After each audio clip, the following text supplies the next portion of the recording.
రాష్ట్రంలో మహిళలకు రేవంత్ రెడ్డి ప్రభుత్వం పెద్దపీట వేస్తోందని అన్నారు మంత్రి తుమ్మల నాగేశ్వరరావు. ఖమ్మం జిల్లా కల్లూరు మున్సిపాలిటీ ఎన్నికల సన్నాహక సమావేశానికి మంత్రి తుమ్మల హాజరయ్యారు. రాష్ట్రంలో కాంగ్రెస్ ప్రభుత్వం ప్రజా సంక్షేమం, అభివృద్ధికి కట్టుబడి పనిచేస్తోందని తెలిపారు. మున్సిపాలిటీ అభివృద్ధికి కాంగ్రెస్ అభ్యర్థులను గెలిపించడం అవసరమని స్పష్టం చేశారు.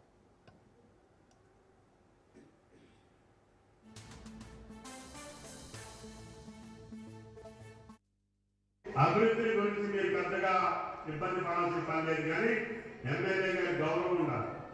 మీరు 20 డివిజన్లు 20 వార్డులు గెలిపిస్తే ఆ గారు మమ్మల్ని ముఖ్యమంత్రిని ఒత్తిడి తీసుకొచ్చి మీరు మిగిలిన పనులు చేసుకునే అవకాశం ఉంటుంది.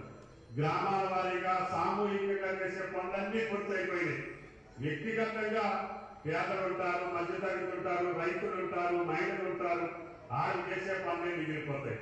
అవి కూడా రేవంత్ రెడ్డి గారు ఈ 2 సంవత్సరాల్లోనే 10 సంవత్సరాలు కార్డు లేకపోతే రేషన్ కార్డు అభివృద్ధి ఇచ్చాం. అదేవిధంగా ఉచిత కరెంట్ అన్నాము 200 యూనిట్లు, ఇప్పుడు సుమారు 4,000 కోట్లు మీ కరెంటు బిల్లు రేవంత్ రెడ్డి గారు పెడుతున్నారు. అదేవిధంగా 500 రూపాయలకి గ్యాస్ బండ్ అని చెప్పాం. 52 లక్షల మందికి గ్యాస్ బండ్ 500కే మీ చేతికి అందిస్తున్నాం.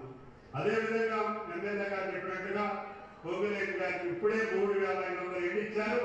ఉగాది తర్వాత మళ్ళీ మీకు 3,500 ఇద్దరు మీరు వస్తాయని చెప్పి కూడా మీకు ఈ సందర్భంగా